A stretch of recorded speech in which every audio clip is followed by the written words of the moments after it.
أعوذ بالله من الشيطان اللعين الرجيم. بسم الله الرحمن الرحيم. الحمد لله رب العالمين، والحمد لله الذي نور قلوبنا بمحبة علوية، والحمد لله الذي جعلنا من المتمسكين بولاية المرتضوية، والحمد لله الذي فرض مودته على العربية والعجمية، وعلى مبلغ رسالاته الإلهية سيدنا ومولانا ومولى الثقلين جد الحسن والحسين أبي القاسم مصطفى محمد.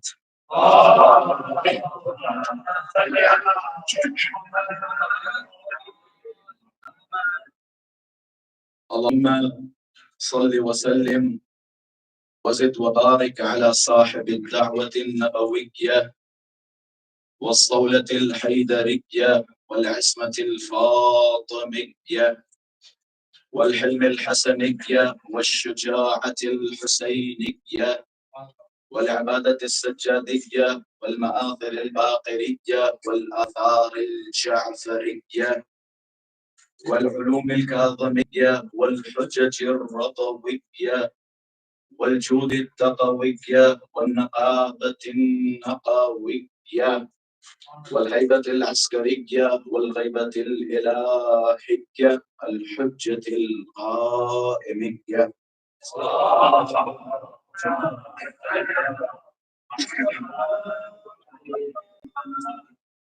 اللهم عجل لوليك الفرج والعافية والنصر، وجعلنا من أعوانه وأنصاره. أما بعد، فقد قال الله تبارك وتعالى في محكم كتابه ومتقن خطابه. بسم الله الرحمن الرحيم. في بيوت أذن الله أن ترفع ويذكر فيها اسمه يسبح له فيها بالغدو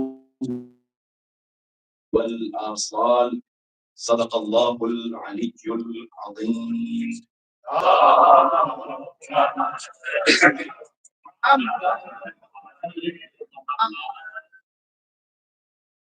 وجود ذی الجود نازنین حضرت حجت عجل اللہ تعالی فرجہ الشریف کی سلامتی، مولا کے ظہور میں تعجیل، علماء کرام، مراجعین عظام، شیعیان حیدر صفدر اور آپ سب اپنی سلامتی، اہل خانہ کی سلامتی اور تمام شیعیان جہاں کی سلامتی کے لیے بابا سے بلند سلامت کیا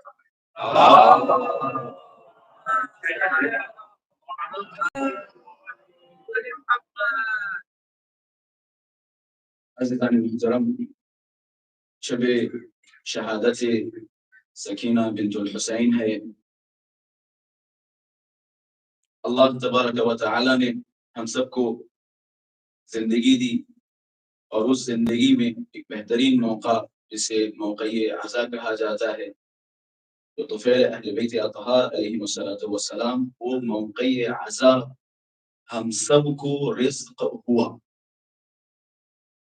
عزیزان محترم، بغیر کسی خاص مقدمہ و تمہید، انشاءاللہ جو موضوع آپ حضرات کی خدمت میں آنے والے دنوں میں رکھا جائے گا وہ انشاءاللہ آخر مجلس میں بیان کروں گا، لیکن کیونکہ جناب سکینہ بنت الحسین سلام اللہ علیہا کی شب شہادت ہے،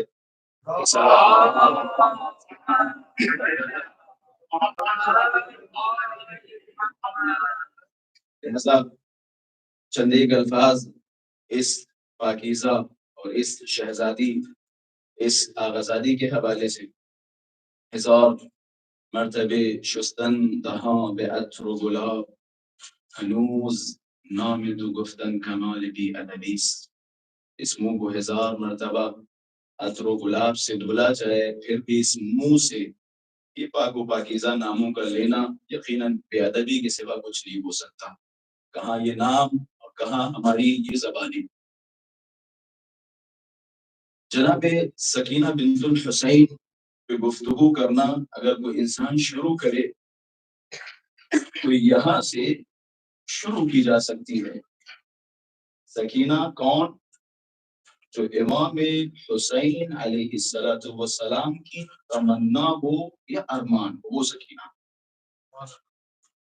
دو موضوعات ہیں، دونوں چیزوں کو ربط دے کے ایک نتیجہ آپ حضرات کی خدمت میں پیش کرنے کی کوشش کروں گا. ایک امام حسین کی دعا ہے اور دوسری علی مرتضی علیہ السلام کی دعا ہے. یہ دو دعا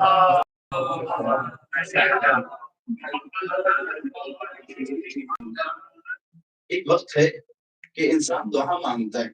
ہم جیسا انسان دعا مانگے، ہمارا وجود کیسا ہے، ہماری معرفت کیسی ہے، ہمارا علم کیسا ہے، تو اسی علم، معرفت اور وجود کے مطابق دعا ہوگی. مثال کے طور پہ آپ نے دیکھا زیارتوں پہ جانے والے جب آقا عبداللہ حسین کے روضے پہ پہنچتے، کربلا معلیٰ پہنچتے، تو وہاں جانے والا ہر ایک شخص ایک جیسی معرفت نہیں رکھتا. بعض اوقات آپ کنارے زری کھڑے ہوئی ہے اور دیکھیے، منظر دیکھیے، آپ کو نظر آئے گا کہ جناب فلاں صاحب آئے تھے اور فلاں صاحب آئے. ان دونوں کی معرفتوں میں زمین و آسمان کا فرق ہے. آپ کہیں جناب والا دعا ہی تو مانگی. یہ دیکھنا ہوگا کہ کس نے دعا مانگی اور کیسی دعا مانگی، مانگنے والے کی شخصیت کیسی ہے. جس طرح سے زیارتوں پہ کہہ سکتے ہیں کہ جناب والا یہ بھی ظاہر امام حسین ہے اور فلاں صاحب بھی ظاہر امام حسین ہے، لیکن ممکن ہے کہ ایک وہ انسان کہ جس نے 1000 زیارتیں کی ہوں، ساتھ ہی ایک وہ انسان کہ جس نے معرفت ابا عبداللہ الحسین کے ساتھ ایک زیارت کی ہو، اس کی ایک زیارت اس 1000 زیارتوں سے بہتر ہے. وہ کس پہ ڈیپینڈ کرتا ہے؟ اس کی معرفت پر، اس کے علم پر، اس کے وجود پر، اس کے وجدان پر. کنارے ذریعے ابا عبداللہ الحسین کھڑے ہوئے، کنارے حرم ابا عبداللہ الحسین کھڑے ہوئے، آپ کو نظر آئے گا. مثال کے طور پہ ایک صاحب آ رہے تو کربلا میں داخل ہونے سے پہلے یا نجف اشرف کے پہلے دروازے میں داخل ہونے سے پہلے کھڑے ہو گئے، اس نے دخول پڑھ رہے ہیں. ادخل یا رسول اللہ، ادخل یا ملائکۃ اللہ، ادخل یا نبی اللہ. اے اللہ کے انبیاء یا اے اللہ کے نبی، کیا اجازت ہے میں امیر المومنین کے دربار میں داخل ہو جاؤں؟ کیا اجازت ہے کہ میں حسین ابن علی کی بارگاہ میں آ جاؤں؟ اے رسول خدا کیا آپ کی اجازت ہے؟ اے اللہ کیا آپ کی اجازت ہے؟ یہ بھی پڑھنے والا ایک جیسا نہیں ہوتا. ایک موقع ایسا ہے کہ یہ پڑھنے والا اس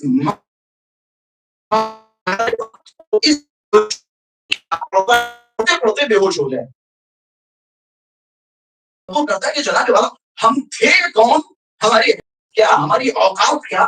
اب ایک ایسے مقام پہ آ کے پہنچ گئے جہاں بس ایک ہاں اور نہ کی دیر ہے. ایک ہاں ہوئی، اپنے مولا سے وصل ہو گئے.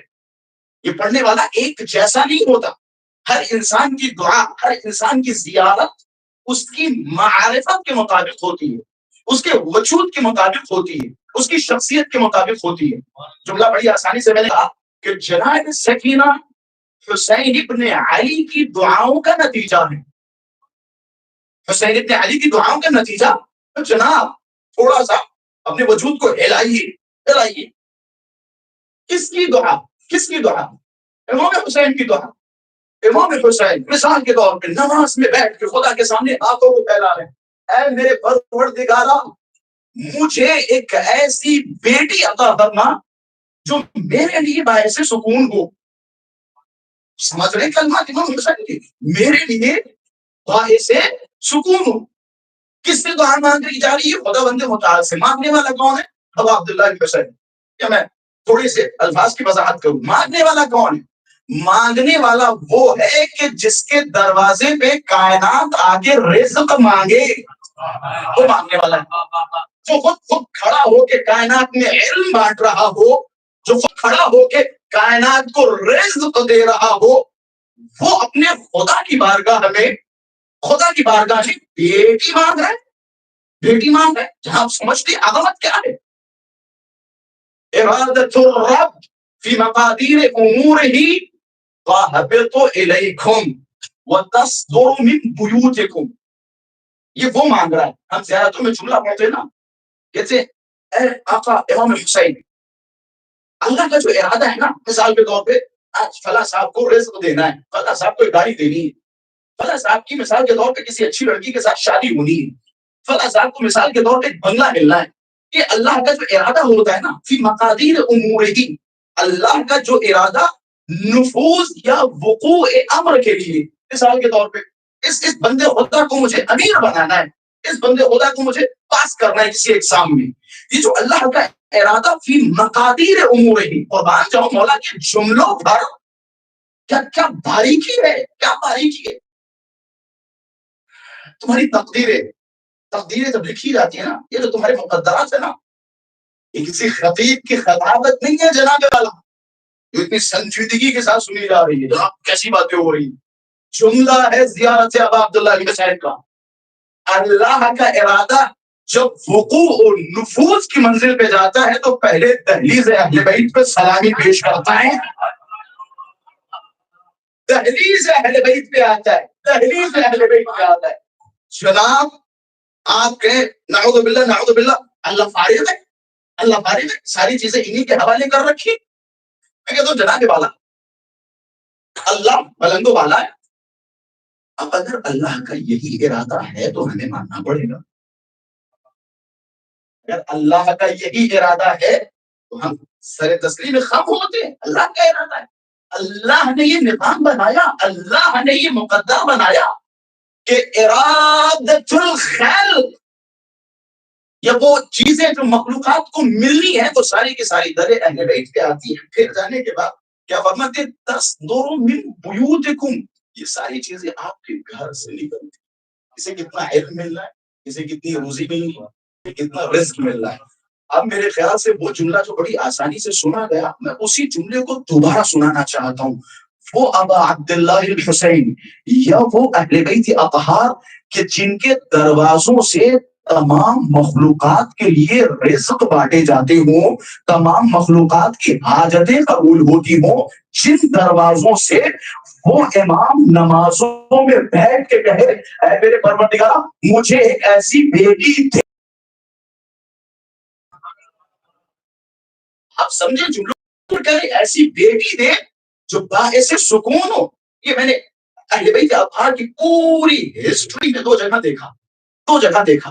یہی تو وجہ ہے نا، یہی تو وجہ ہے نا. ایام عزا حسینیہ میں جب ہم ابوالفضل عباس کے مسائل پڑھتے تو ایک ربط دیتے حسین کی 4 سالہ بچی کے ساتھ، ہے نا. ربط ہے، گہرا ربط ہے. کیا معاملہ صرف پانی و مشق کا نہیں ہے، تمنا یہ آب کا نہیں ہے. معاملہ یہ ہے، معاملہ ہے، ایک رشتہ ہے، ایک رشتہ ہے. 2 دعائیں ہیں، ایک حسین کی دعا ایک ایسی بیٹی دے جو میرے لیے باعث سکون ہو، ایک علی کی دعا ایک ایسا بیٹا دے جو حسین پہ قربان ہو سکے، حسین پہ قربان ہو سکے.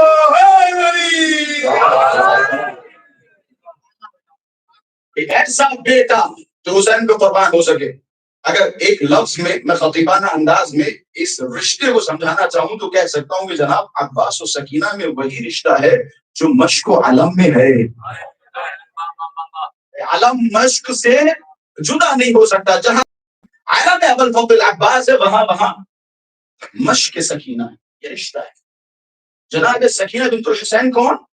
امام حسین کی دعا، امام حسین کی تمنا، امام حسین کا ارمان، امام حسین کا. جناب سکینہ، ان کے والد محترم کا نام آقا ابا عبداللہ الحسین، ماں کا نام جناب رباب. جناب رباب کون ہے؟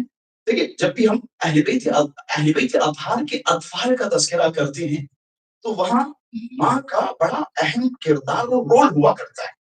اگر ہم جناب ابوالفضل عباس کا تذکرہ کریں، والد محترم کا تذکرہ کریں اور ماں ام البنین کے مقام کو نہ بیان کرے تو خیانت ہے. جناب ام البنین کا اثر تھا.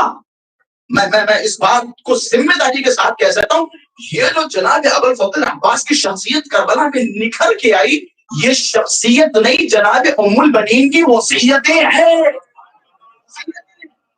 وصیتیں جناب، وصیتیں۔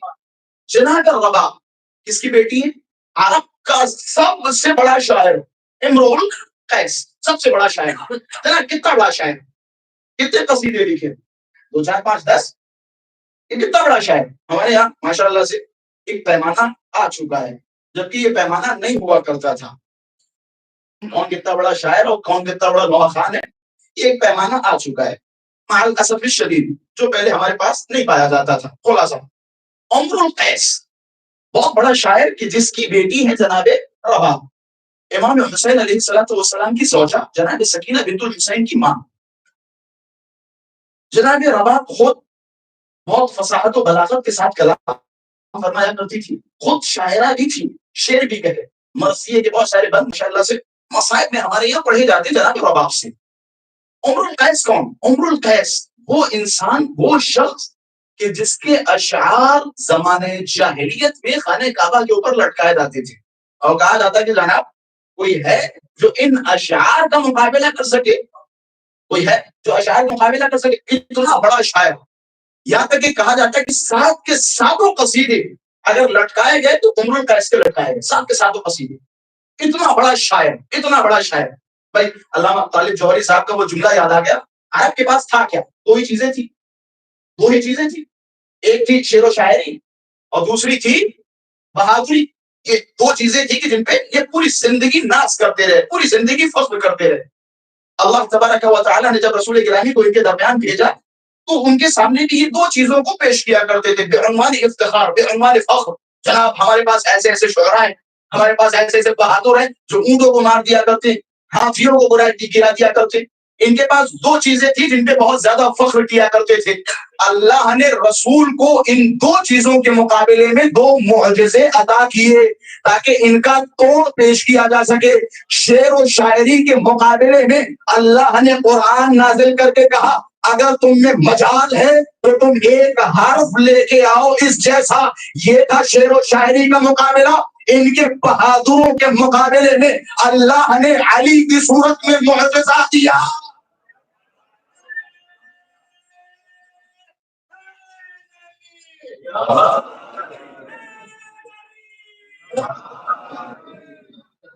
علی کی صورت میں معجزہ دیا۔ یہ جو تم فخر کر رہے ہو نا جناب، وہ فلاں پہلوان، فلاں باڈی بلڈر مثال کے طور پہ ایک اونٹ مارنے والا، ایک اونٹ مارنے والا ہم ایسے بھیج رہے ہیں جس کی اس کی تلوار ٹوٹے گی تو جبرائیل تلوار لیتے ہوئے اس کی مدد کے لیے پہنچیں گے، ہم اسے بھیج رہے ہیں۔ کس پہ ناز کر رہے ہو؟ یہ 2 معجزے۔ خلاصہ امرؤ القیس عرب کا بہترین شاعر، بہترین شاعر کہ جن کی بیٹی ہے جناب ایک وجہ عشق علی، عشق علی، محبت علی، اس کے سوا کچھ نہیں۔ تو ناصبی اسے کہتے، ناصبی اسے کہتے، ناصبی اسے کہتے۔ خلاصہ آل محمد سے کوئی دشمنی کرنے والا یہ نہیں کہے گا کہ ہم دشمنی کرتے۔ اسی طریقے سے یہ جو فضائل جہاں آل محمد کے شروع ہوتے نا، اس کے مقابلے میں ایکسکیوز پیش کرنا، ایکسکیوز پیش کرنا، یہ دراصل اسی طرح کے ناصبی ہیں جس طرح روایات میں بیان ہوا۔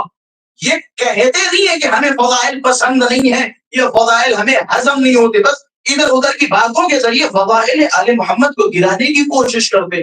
وہ سبق آپ آل محمد سے لیجیے کس طرح سے اپنی زوجہ کے لیے جو مولا کا یہ فرمان ہے تو سمجھیے ہمارے اور تمہارے بارے میں کیا فرمان ہوگا۔ اگر علی ہضم نہیں ہو رہے تو مولا فرمانے میں اس جسم کو اپنے جسم سے مس ہونے دینا پسند نہیں کرتا جو آتش جہنم کا ایندھن ہے۔ جسے علی ہضم نہ ہو وہ کیا ہوتا ہے؟ صبیۃ النار، جہنم کا ایندھن ہوتا ہے، جہنم کا ایندھن ہوتا ہے۔ تو زوجہ کا اگر مرتبہ ہے، زوجہ کا اگر مرتبہ ہے تو کس وجہ سے ہے؟ جناب رباب کا اگر مرتبہ ہے، اگر مقام ہے تو وجہ کیا ہے؟ اہل بیت اطہار کے ساتھ وفاداری، اہل بیت اطہار کے ساتھ عشق۔ ام البنین کا اگر مرتبہ ہے تو کیا وجہ ہے؟ کیا وجہ؟ اہل بیت کے ساتھ عشق، اہل بیت کے ساتھ وفاداری۔ ام البنین یہ جو کربلا میں ابو الفضل عباس وفادار نظر آ رہے ہیں تو یہ درس وفاداری ام البنین نے سکھایا۔ محمد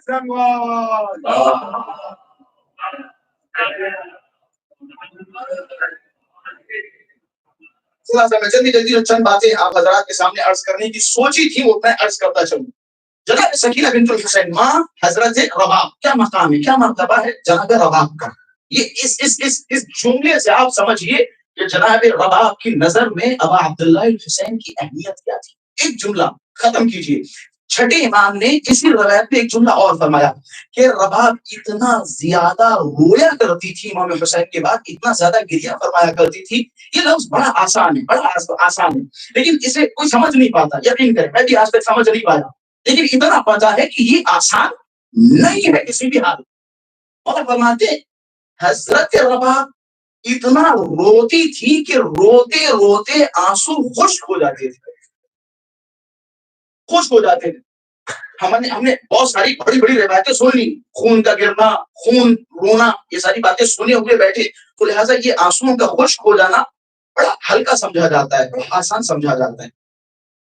خدا نہ کرے ہم میں سے کسی کا جوان ہم سے دور ہو جائے. اللہ آپ سب کی جوانیوں کو سلامت رکھے، آپ کے جوان بیٹوں کو سلامت رکھے، ہر پوری بلا سے محفوظ رکھے، سے ہمیشہ متمسک رکھے. لیکن مثال تو دی جا سکتی، اللہ سب کے جوانوں کو محفوظ رکھے. جوان بیماری نہ کسی کا، وہ روئے نا، جوان سے زیادہ کس پہ بڑا باپ رو سکتا ہے، روئے کتنا بھی روئے، اس سے زیادہ میں وضاحت نہیں کر سکتا. کتنا بھی روئے آنسو خشک بڑی مشکل سے ہوتے ہی نہیں، خشک نہیں، بڑی مشکل سے خشک ہوتے.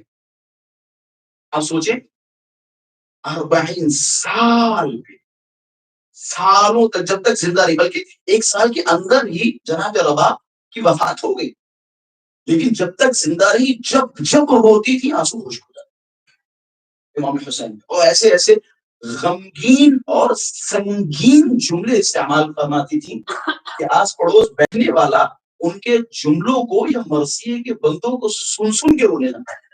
ایسے مسائل پڑھا کرتی. یہ محبت تھی امام حسین سے، یہ عشق تھا امام حسین سے.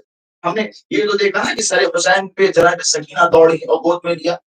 ایک روایت یہ بھی ہے کہ سر حسین پہ جناب رباب دوڑ رہی.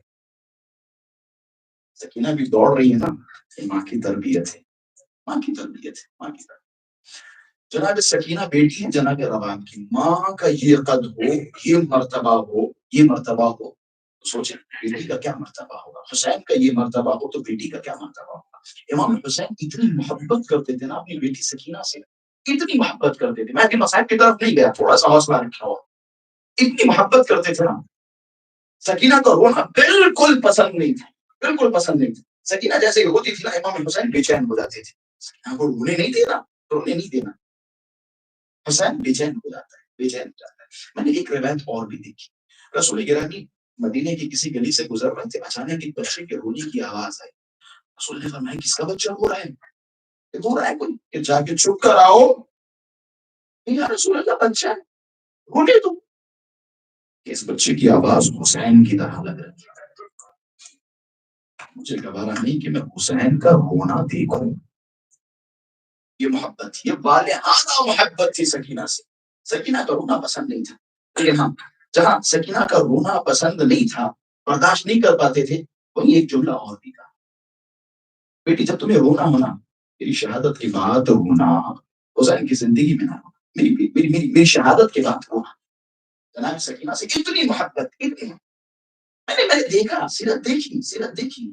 یہ پاک گھرانوں کی پاک بیٹیاں ہیں. والباقیات الصالحات خیر لکم ما عندکم ينفد وما عند اللہ باق. جو کچھ تمہارے پاس ہے یہ سارا کا سارا تباہ و برباد ہوگا. باقی رہنے والی چیز کیا ہے؟ جو اللہ کے پاس ہے. والباقیات الصالحات، یہ باقیات الصالحات کیا ہے جناب؟ کیا ہے؟ اچھی باقیات، وہ چیزیں جو اچھوں میں شمار ہوتی ہیں. وہ باقی کون سی چیزیں؟ دھن، دولت، گھر، گاڑیاں، یہ باقیات الصالحات. مفسرین نے اس آیت کے نیچے ایک جملہ لکھا، کہتے باقیات الصالحات. ظاہر سی بات ہے مزید چیزیں بیان کرتے ہوئے ایک یہ بھی ایڈ کی، وہ بیٹی ہے کہ جس کی بہترین تربیت کر کے چھوڑا جائے. یا علی، یا علی. جب یہ آتا ہے نا تو 2-3 بیٹیوں کے نام ذہن میں آ جاتے ہیں. ایک رسول کی بیٹی فاطمہ، مثال ہمارے یہاں دیو ایسا کرو کیوں؟ یہ سیرت رسول ہے. تھوڑا سا تحمل رکھو، تھوڑا سا تحمل رکھو. یہ رسول کریم نے جو فرمایا نا اپنی بیٹی فاطمہ کی طرف خطاب کرتے ہوئے، اس جملے کو جب میں پڑھتا ہوں نا تو میرا وجود، ظاہر سی بات ہے ایک بچے کی طرح کس طرح سے بچہ خوشی میں مچلنے لگتا ہے، مچلنے لگتا ہے. تو یہ جملے پڑھتے ہوئے جو میرے وجود کے حصے نا مچلنے لگتی. کیا فضائل ہے، کیا مقام ہے. رسول فرما رہے ہیں، بیٹیوں کی میں بات کر رہا ہوں، باپ کی بیٹی سے محبت یا باپ کی نظر میں بیٹی کا مرتبہ کیوں؟ کیونکہ یہ باقیات صالحات ہے. فرما رہے انت ام ابیک. اللہ اللہ اللہ، آپ اپنے باپ کی ماں ہیں، اپنے باپ کی ماں ہیں. آسان جملہ ہے، آسان جملہ ہے. رسول کرام یہ آیت نعمت کہہ دیا سو کہہ دیا، بھولے سے نکل گیا، بھولے سے نکل گیا، ایسے ہی کہہ دیا. وہ فلاں صاحب بیٹھے تھے، میری بیٹی کی توہین کر رہے تھے، لہٰذا بیٹی کا احترام کروانے کے لیے میں نے کہہ دیا. نہیں جناب، کوئی تعارفات نہیں ہے، تعارفات نہیں ہے، توریہ نہیں ہے، توریہ نہیں ہے، تعارفات نہیں ہے. بیان کرو جملے، حقیقت بیان کی، نہ صرف یہ کہ حقیقت بیان کی، نہ صرف یہ کہ مقام بیان کیا. نہ پڑے گا مجھے. احترام کون کرتا ہے؟ بیٹی کرتی ہے، باپ. باپ کا احترام بیٹی پہ واجب ہے یا نہیں؟ مثال کے طور پہ باپ اگر گھر میں داخل ہو جائے تو بیٹی کھڑی ہو جائے، ہاتھ چومنے لگے. یہ ہے، یہ رسول کریم نے کیا فرمایا؟ انت ام ابیک. فاطمہ آپ اپنے باپ کی ماں ہو. سبحان اللہ سبحان اللہ سبحان اللہ. باپ کی ماں ہو. میں صرف کہانی کر کے دکھایا، کر کے دکھایا. کلما دخلت any time, every time, every moment, جب ایسا نہیں کہ جمعے کے دن یا پرسوں یا 3 دن کے بعد یا پچھلے سال ایسا ہوا، نہیں جناب. جب فاطمہ رسول کے پاس آتی تھی، اپنے وجود کے ساتھ رسول کھڑے ہو جاتے تھے احترام فاطمہ میں. نہیں سمجھے؟ جملہ اور آسان کروں، رسول مثال کے طور پہ روز قیامت جب کھڑے ہوں گے تو کیا ہوگا؟ تھوڑی سی توجہ. رسول جب کھڑے ہوں گے، آدم بیٹھے رہیں گے، نوح بیٹھے رہیں گے، ابراہیم بیٹھے رہیں گے، عیسیٰ بیٹھے رہیں گے، اسحاق بیٹھے رہیں گے، کوئی نہ بیٹھے گا نہیں. جب نبی یہ خدا کھڑے ہوں گے، آپ سمجھ میں آتا ہے یہ بیٹی کے احترام میں صرف رسالت نہیں بلکہ تمام انبیاء کھڑے ہو جاتے ہیں. فاطمہ میں سارے انبیاء کھڑے ہو جاتے ہیں، سارے انبیاء کھڑے ہو جاتے ہیں. کلما دخلت علی قام الیہا. کھڑا نہیں ہونا جناب، کھڑے ہو گئے نہیں، دوڑتے تھے اپنی بیٹی کی طرف، ہاتھ چومتے. یہ مقام آپ کہیے جناب ہمارے یہاں ہوتا ہے نا، یہ چسکا لگا ہوتا ہے بعض لوگوں کو، بیٹی کا احترام واجب ہے، بیٹی کا احترام کرنا سنت نبوی ہے. جناب تھوڑا سا تعاون کرو، بیٹی کا احترام کرنا سنت نبوی نہیں ہے، فاطمہ کا احترام کرنا. بیٹی کے لیے کھڑا ہونا نہیں، فاطمہ کے لیے کھڑا ہونا ہے. فاطمہ کے لیے کھڑا ہونا. بیٹی بھی تو فاطمہ جیسی ہو، فاطمہ جیسی. ایک بیٹی ہو گئی نا، دوسری بیٹی زینب. اِنَّا زَيَّنَّا السَّمَاءَ الدُّنْيَا بِزِينَةٍ الْكَوَاكِبِ. ہم نے تمہارے اس آسمان کو ستاروں کے ذریعے مزین کیا. بس میں جلدی باتوں کو عرض کر رہا ہوں. آسمان کتنا بلند و بالا لیکن بدصورت تھا، اللہ نے ستاروں کو رکھا تاکہ خوبصورت بنا دے. نام کیا ہے؟ زینب. معنی کیا ہے؟ بچوں کو بھی معلوم ہے. زینب کا معنی ہے باپ کی زینت، باپ کی زینت. اِنَّا زَيَّنَّا السَّمَاءَ الدُّنْيَا بِزِينَةٍ الْكَوَاكِبِ. میں نے اس دنیاوی آسمان کو ستاروں کے ذریعے مزین کیا. میں کہوں گا جناب آسمان تمام در بلندیوں کے باوجود اپنی زینت کے لیے ستاروں کا محتاج ہے. علی تمام در فضائل کے باوجود اپنی زینت کے لیے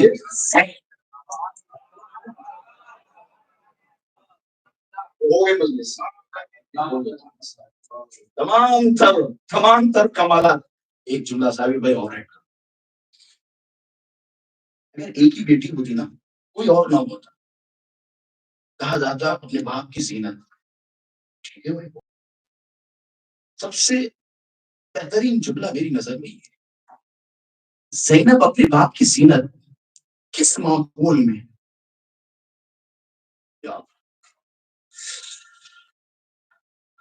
حسن و حسین سیدہ شباب اہل جنہ، اما حسن و حسین کی موجودگی میں جو اپنے باپ کی زینت ہو اسے زینب کہا جاتا ہے.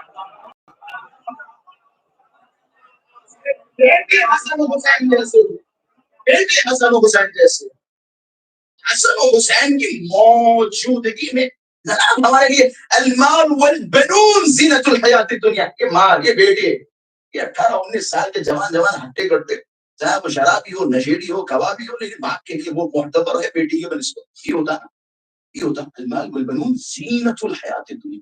اسے اللہ نے زینت بنایا، لیکن علی کے لیے زینت بیٹی ہے. اسے کیا جناب سکینہ. بس میں آہستہ آہستہ ایک روایت اور بیان کرتا ہوں کیونکہ ظاہر سی بات ہے یہ مقام جناب سکینہ کی طرف اشارہ کرتا ہے. 2-3 روایتیں میں نے جناب سکینہ سے دیکھی، 2-3 روایتیں جناب سکینہ سلام اللہ علیہ سے ہیں. جس طرح سے جناب رباب روات احادیث میں شمار ہوتی، یہ بھی ایک مقام ہے جناب رباب کا. کسی حدیث کا راوی ہونا، راویوں کی کیا شرط ہے؟ سچا، صادق، یہ ساری شروط ہے نا. جناب رباب راویہ ہے، روایتی سے نہ چھوڑے جناب سکینہ سے روایتی. 2 روایتیں میں آپ حضرات کی خدمت میں جلدی سے بیان کروں گا. پہلی روایت جناب سکینہ سے روایت نقل بھی، جناب سکینہ روایت کرتی ہیں حضرت وہ روایت کرتی ہیں حضرت امیر المومنین. روایت کیا ہے؟ حملۃ القرآن عرفاء اہل جنہ. اور یہ روایت خوبصورت ہے. ترجمہ اگر ظاہری طور پہ لفظی کیا جائے تو ترجمہ یہی ہوگا کہ قرآن کے حاملین یا قرآن رکھنے والے اہل جنت کو پہچاننے والے ہیں، یعنی اہل جنت کو پہچان لیں گے جو حاملین قرآن میں. لیکن اتنا تو ہمیں بھی پتا ہے اور آپ کو بھی پتا ہے کہ یہاں حاملین قرآن کوئی ادھر ادھر کا مولوی ملا یا مفتی نہیں. حاملین قرآن کوئی دیکھو کہہ دیتے ہیں ہم بھی بعض اوقات فلاں مفسر، یہ سارے کے سارے چھوٹے چھوٹے سے مفسرین ہیں. مفسر حقیقی اہل بیت کے سوا کوئی نہیں. شاید آپ تھے بھاؤ نگر میں نے مثال دی تھی، میں دے دوں. آپ نے ایک دھاگا لیا، ایک دھاگا ہے آپ کے ہاتھ میں، یہاں پہ مختلف رنگ ہیں، لال، پیلا، ہرا، نیلا.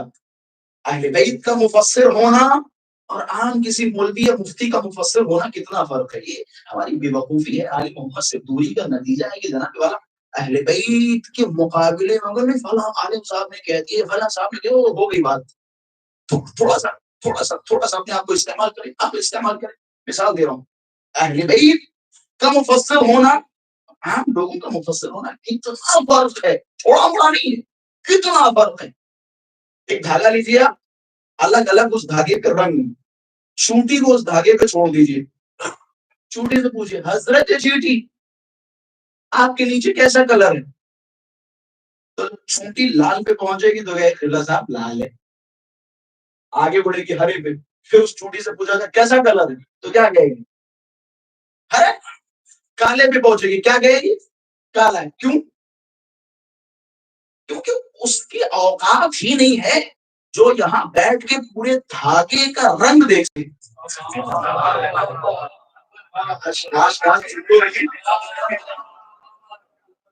اس کی حیثیت ہی نہیں، اتنی سی چھوٹی ہے، اتنی سی اس کی نظریں، اس کی نظریں کتنی بھی دھاگے پہ چلے مثال کے طور پہ آگے والا رنگ دیکھ ہی نہیں سکتی، بس وہ اپنے نیچے والا رنگ دیکھے گی.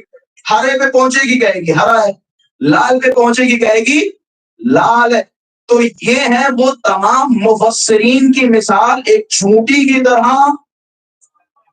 جس سورے میں پہنچے وہاں کے 2-4 لفظوں کو پڑھنے کے بعد مفسر ہو گئے.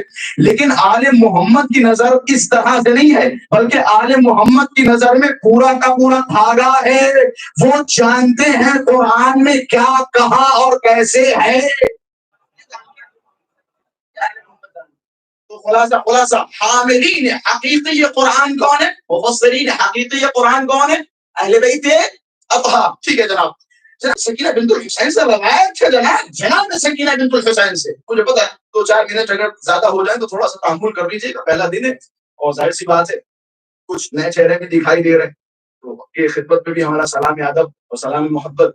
اور جو پرانے چہرے ظاہر سی بات ہے پچھلے سال تو سلام دے ہی چکی، تو آپ لوگ پھر سے سلام دے لیجیے. خلاصہ میں 2-4 منٹ زیادہ کر دوں گا معذرت کے ساتھ، بس میں اختتام کی طرف چاہ رہا ہوں. 2 روایتیں جلدی سے بیان کروں گا. ایک ہی روایت ہو گئی حملۃ القرآن عرفاء اہل جنہ، قرآن کے حاملین اہل جنت کو پہچاننے والے ہیں.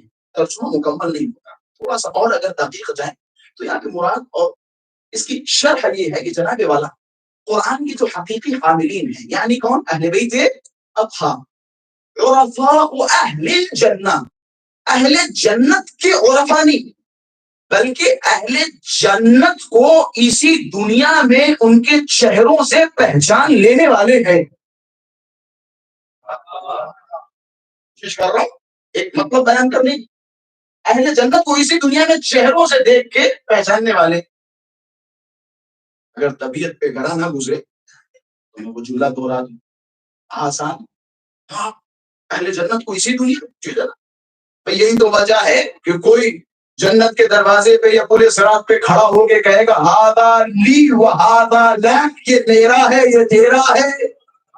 چہرہ ہی تو دیکھ کے پہچانے گا، چہرے پہ دیکھے گا کس کی پیشانی سے ولایت علی کا نور ٹپک رہا ہے اور کن کی پیشانیوں سے خباثت اور نجاست ٹپک رہی ہے. چہروں سے واضح ہو. یہی وجہ ہے ہم کیا کہتے ہیں امام حسین کی طرف اہل بیت کے اطہار نے فرمایا یا ابا عبداللہ الحسین، یا ابا عبداللہ الحسین. یہ آپ لوگ زوال حسین جب آپ زیارتوں پہ جاتے ہیں نا، یہ لیکن چہروں سے پہچاننا، آپ جب زیارتوں پہ جاتے ہیں نا تو قبر ابا عبداللہ الحسین سے ابا عبداللہ الحسین تمہاری طرف دیکھتے ہیں، تمہاری خدمت میں سلام پیش کرتے ہیں اور کہتے ہیں میں تمہارا رونا دیکھ رہا ہوں، میں تمہارا ماتم دیکھ رہا ہوں، میں تمہارا مثال کے طور پہ نوحہ پڑھنا دیکھ رہا ہوں، مرثیہ خوانی دیکھ رہا ہوں، مسجد سے پڑھنا دیکھ رہا ہوں، عزاداریوں میں شرکتیں کرنا دیکھ رہا ہوں، میں سب کچھ دیکھ رہا ہوں. میں تمہارے لیے دعا کر رہا ہوں، میں تمہارے لیے دعا کر رہا ہوں. یہ چہروں سے اہل بیت کو پہچاننا یہ آل محمد کی کرامت کا معجزہ ہے، چہروں سے پہچاننا. خلاصہ ایک یہ روایت جلدی سے بیان کروں. دوسری روایت، یہ روایت ہے جناب سکینہ بنت الحسین سے. میں تھوڑا سا سلسلہ بیان کر دوں. بکر بن احنف سے علامہ مجلسی رحمۃ اللہ علیہ یہ روایت نقل کی. انہوں نے فاطمہ بنت علی بن موسیٰ رضا، انہوں نے بنت موسیٰ کاظم، انہوں نے بنت جعفر صادق، انہوں نے بنت زین العابدین، انہوں نے بنت امام حسین یعنی سکینہ بنت الحسین سے نقل کی. اور انہوں نے ام کلثوم سے اور انہوں نے امیر المومنین سے یہ روایت نقل کی. اور امیر المومنین فرماتے ہیں کہ رسول گرامی نے یہ بتایا. کیا بتایا؟ کہتے ہیں معراج پہ جب میں گیا، بس یہ آخری روایت ہے ذمہ داری کے ساتھ، معراج پہ گیا میں ایک قصر میں پہنچا، بہترین قصر ہے، زبرجد کا ہے، دروازے موتیوں کے ہیں، ہیرے کے ہیں، جواہرات کے. ایک پردہ پڑا ہوا ہے، اس پردے پہ لکھا لا الہ الا اللہ محمد رسول اللہ محمد رسول علی ولی الخلق. جو روایت میں لکھا تھا وہ میں بیان کر رہا ہوں. علی خلق خدا کے ولی ہے، تمام مخلوقات کے علی ولی ہے. بات یہاں پہ ختم نہیں ہوئی. روایت جناب سکینہ سے، ایک تو روایت بڑی خوبصورت ہے اور دوسرا روایت جناب سکینہ سے ہے تو ہمارا لطف دوبارہ ہونا چاہیے. یہ لکھا تھا کہ اس کے دوسرے پلے پہ یہ لکھا ہوا تھا بخن بخن للشیعہ، یہ نہیں مرتضی، مبارک ہو علی کے شیعوں کے لیے. بات علی کی ہے، مبارکباد شیعوں کی. پتہ یہ چلتا اپنوں کو اپنوں کی مبارکبادیاں دی جاتی ہیں، اپنوں کو دی جاتی ہے، اپنوں کو دی جاتی ہے، غیروں کو مبارکبادیاں نہیں دی جاتی. اپنوں کی مبارکبادیاں اپنوں کی، شیعوں کے لیے مبارک. پھر کہتے ہیں رسول کرام کی اسی قصر میں اور آگے جاتے ہیں، ایک اور قصر دیکھتے ہیں، جو قصر بہترین خوبصورت مختلف الفاظ کے ساتھ، مختلف ہیرا و جواہرات جو بھی الفاظ، تو الفاظ بھی ظاہر سی بات ہے اتنے خوبصورت اور اتنے ہیرے اور اتنے قیمتی چیزیں دروازوں پہ جڑی ہوئی ہیں کہ وہ دروازہ جب کھلا تو اس میں بھی ایک پردہ لگا ہوا تھا، وہاں پہ بھی لکھا ہوا تھا اشہد ان محمد رسول اللہ، محمد رسول اللہ وعلی امام الخلق، مثال کے طور پر یہ جملے وہاں پہ لکھے ہوئے تھے۔ پردے کے پیچھے ایک اور جملہ لکھا تھا، وہاں پہ بھی شیعوں کے لیے مبارکباد، لیکن یہاں پہ تھوڑی سی مبارکباد ڈفرنٹ ہے۔ مبارکباد کیسی؟ لشیعت علی ابن ابی طالب بطیب الولادہ، کہ شیعوں کو مبارک ہو کہ تمہاری ولادت پاکیزہ ہے۔ جناب ولادت کا پاکیزہ ہونا اس خبیث و نجس دنیا میں ذرا سوچئے ولادت کا پاکیزہ۔ مولانا نے فرمایا یہ نماز، یہ روزہ، یہ حج و زکات بعد میں پتا چلے گا کہ کتنا قبول ہوا کتنا قبول نہیں ہوا، کیا ملنا ہے کیا نہیں ملنا ہے، ڈنڈے ملنے ہیں یا کے طور پہ ملائکہ کے فرشتوں کی چھڑیاں ملنی ہے، یا ثواب ملنا ہے یا عقاب ملنا ہے، وہ بات کی بات ہے۔ تمام اعمال کا اجر یا اس کی سزا مرنے کے بعد روز محشر یا برزخ میں تمہیں معلوم ہوگی۔ ایک عمل کہ جس کی جزا اسی دنیا میں محسوس ہوتی ہے وہ ہے ہماری محبت۔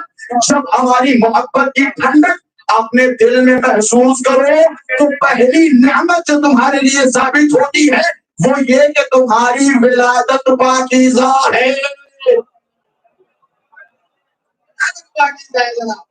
جائیے ناز کیجیے، ناز، ولادت پاکیزہ ہے۔ ہمارا سب سے بڑا فخر، سوچئے 4 لوگوں کے بیچ میں یا 100 لوگ بیٹھے نا، 100 لوگوں کے بیچ میں مثال کے طور پہ کھڑے ہو کے میری کوئی تعریف کرے کتنا مزہ آتا ہے، کسی کی تعریف کرے کتنا مزہ آتا ہے۔ کیا تعریف ہوئی 100 لوگوں کے بیچ میں، 100 لوگوں کے سامنے، اور 100 لوگ گواہی دیں فلاں آیت اللہ نے، فلاں مجتہد نے، اور فلاں مولوی نے، فلاں مفتی نے، فلاں مولا نے، فلاں صاحب کیا، وہ 100 لوگوں کے سامنے تعریف کی۔ یہ 100 لوگ 100 راوی بن کے پوری دنیا میں بات کریں، جانتے رہنا صاحب کون ہے، اتنی بڑی آدمی، اتنی بڑی شخصیت ہے، کیا خوشی سے سبحان اللہ۔ ہمارا روز محشر آدم کا خاتم تھا قیامت، مولا کا جملہ ہے کہ اس میدان میں ساری کائنات کو ان کی ماؤں کے نام سے بلایا جائے گا، علی والوں کو ان کے باپ کے نام سے بلایا جائے گا۔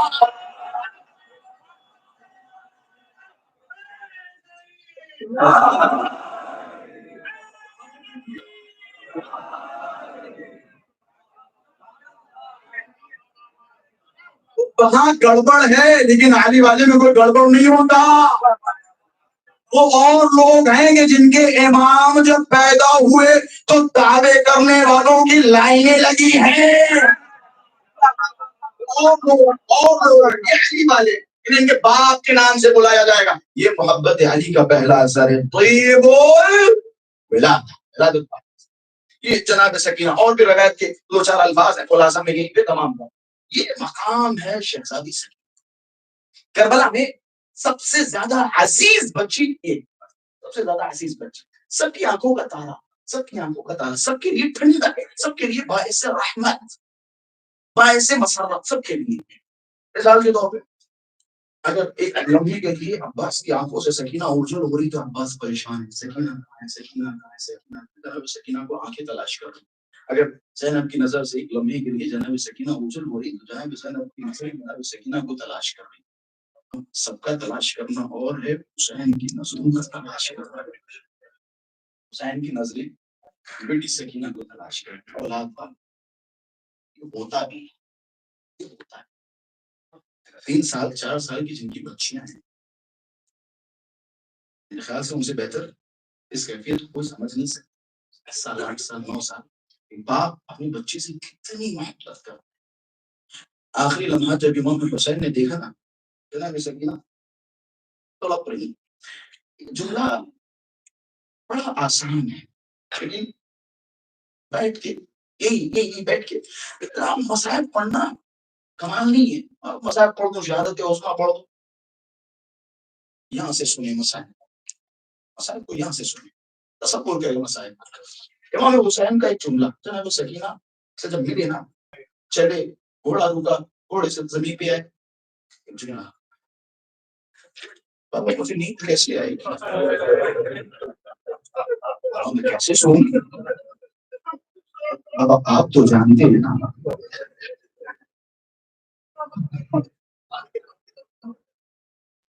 مجھے آپ کے سینے کے بغیر فلم بلا کی خواب جلدی ہوں حسین لیٹے ہاں میری بیٹی سکینہ میرے سینے پہ سو جا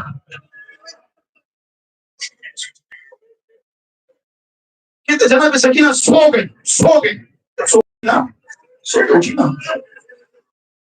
ایک ایسا انسان کی زندگی میں مقام آتا ہے کہ جہاں انسان کچھ بولتا نہیں ہے اس کی نظریں یا اس کی آنکھیں جواب دیتی ہیں امام حسین کچھ بول نہیں رہے بس سکینہ کو دیکھتے جاتے تھے روتے جاتے تھے بولے تو کیا بولے بچی کو کیسے سمجھائیں لیکن یہ آل محمد کے گھر کی بچی ہے بچی سب جانتی ہے جملہ فرمایا کہ اے میرے بابا آپ نے فرمایا نا جس طرح سے بیٹوں کا حق ہوتا ہے بیٹوں کی میراث ہوتی ہے اسی طرح بیٹیوں کی بھی تو میراث ہوتی ہے بابا اکبر کو میراث مل گئی اور شفی علی ملی نا بابا اصغر کو میراث مل گئی سے شعبہ تیر گردن پہ لگا بابا میرے حصے میں کیا ہے میں اتنا سننا تھا زمین کربلا پہ جھکے چلتی ہوئی خاک اٹھائی سر سکینہ پہ ڈالی اے میری بیٹی تیرے ہاتھ میں سمر کے تماچے ہوں گے دامن نگاہ ہوگی زندہ کا میرا ہوگا ارے بابا محمد چلائیں گی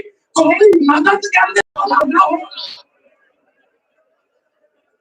اللہ کوئی غم نہ دے تمہاری بچیاں سلامت رہے گھر میں جانا نا بچیوں کو جب پیار کرنا نا تو حسین کی 4 سالہ بچی کو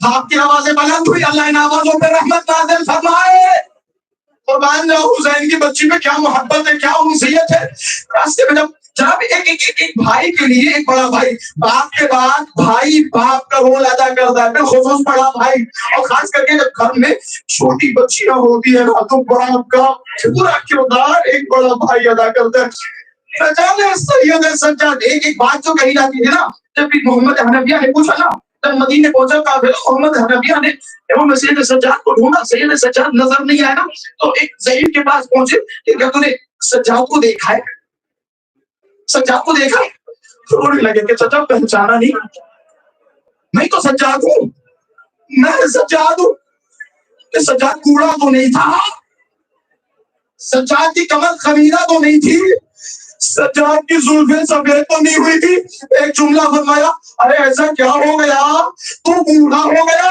ایک جملہ جواب میں کہتے ہوئے اے میرے چچا جس نے شام دیکھا ہو ارے جس نے پھوپھیوں کے ننگے سر دیکھے ہو ارے جس نے 4 سالہ بچی کی طلب دیکھی ہو وہ کیسے بوڑھا نہ ہو سید سجاد کی کون ایک مظلومیت یہ ہے کہ جب سید سجاد پہنچے نا ایک پگڑی ننگی بچی کے پاس ہاتھوں کو پکڑا کہ کوئی مسئلہ ہے کوئی مشکل ہے جناب سکینہ سے پوچھا نا کیا مسئلہ ہے کیا مشکل ہے جناب سکینہ ایک جملہ فرمایا کہ بھائی سجاد شمر سے کہیے شمر تازیہ نے نہ ہمارے شمر سے کہتا شمر تازیہ نے ہمارے اور میں زندان شام یہ دیکھیں زندان شام کے عجیب و غریب جناب سکینہ کے واقعات ہیں عجیب و غریب مصیبتیں ہیں روایت کے جملے ہیں ایک بچی زندان شام میں بہت رویا کرتی تھی یزید کا جینا دشوار تھا یزید کو وہ آواز بڑا پریشان کرتی تھی جب کسی کو بلا کے پوچھا نا یہ بچی کون ہے جو رو رہی ہے تو بتائے کہ یہ حسین کی بیٹی ہے اسے کیسے چپ کرایا جائے کہ اس کے بابا کا سر اس کی گود میں رکھ دیا جائے اور آخری جملے مذاہب کے آپ نے خوب گریا کیا کہ اس بچی کے بابا اس کی گود میں رکھ دیا جائے روایت کے جملے ہیں سر حسین گیا دشت میں سکینہ کی گود میں رکھا ایک 4 سالہ بچی اپنے باپ سے کس طرح سے لاڈو پیار کرے گی عجب نہیں جناب سکینہ نے بالوں پہ ہاتھ رکھے ہو پیشانی پہ داڑھی سلائی ہو اے میرے بابا آپ کے رگوں کو کس نے کاٹا اے میرے بابا یہ وہی رگیں ہیں نا جس پر نانا رسول پوچھے دیا کرتے تھے بابا یہ حال کس نے کیا کہ سکینہ اپنے باپ سے راز و نیاز کرتے کرتے اتنا روئی آواز آئی سکینہ دنیا سے چلی گئی. میں روایت بیان کر رہا ہوں ذمہ داری کے ساتھ. 2 جنازے ایسے ہیں جنہیں غسل دینے والوں نے چیخ لگائی. ایک جنازہ ہے بڑی فاطمہ کا. بھائی ہو گئی مجلس. جب علی غسل دے رہے نا علی نے آنکھ بلند کی. ارے فضا فاطمہ کتنی بڑی صابرہ تھی. پہلو ڈھونڈا. علی کو نہیں بتایا. ارے ہاتھ زخمی ہے. میں ہاتھوں کو چھوڑوں گا. مولا یہ ہاتھ پتہ کیسے زخمی. آپ کا دامن ہاتھوں نے معاہرہ سے بات کرنا نکالا. فاطمہ کے ہاتھوں میں مارنا. بس ہو گئی مجلس. ایک جنازہ جب غسل دیا گیا نا علی تڑپ تڑپ کے روئے. تڑپ تڑپ کے روئے. دوسرا جنازہ رسالہ کو بلایا گیا. سید سجاد نے رسالہ کو بھیجا. رسالہ زندہ نے شام پہنچی. جیسے ہی زندان میں سکینہ کے بدن کو ہاتھوں میں لیا کپڑے اتارنے کی کوشش کی. بدن سے کپڑا نہ اترا. خون میں وہ کپڑا شکا ہوا تھا. رسالہ کی آواز بلند ہوئی. وہاں سے جہاں پہنچے رسالہ نے ہاتھوں کو دیکھا. انہوں نے بنایا آقا اب اتنا بتا دیجیے یہ بچی بیمار تھی. یہ مریضہ تھی. اسے کون سی بیماری تھی جو اس کے بدن سے اتنا خون. میں جملہ سنا کہ یہ بچی بیمار نہیں تھی کہ بابا کی شہادت کے بعد ارے کبھی دامن میں پیٹھ پہ تازیا نے کان پہ دماجے. اور یہ بچی بابا نے بتا کبھی اے میرے بابا شرما نے تازیا نے مارے اور میرے کان زخمی ہے. کوٹ والے چینے اے بابا کوئی مدد کرنے والا نہ تھا. ارے زندان میں تڑپتی رہی. سجاد مجبور تھا. سجاد مدد نہ کر سکتا.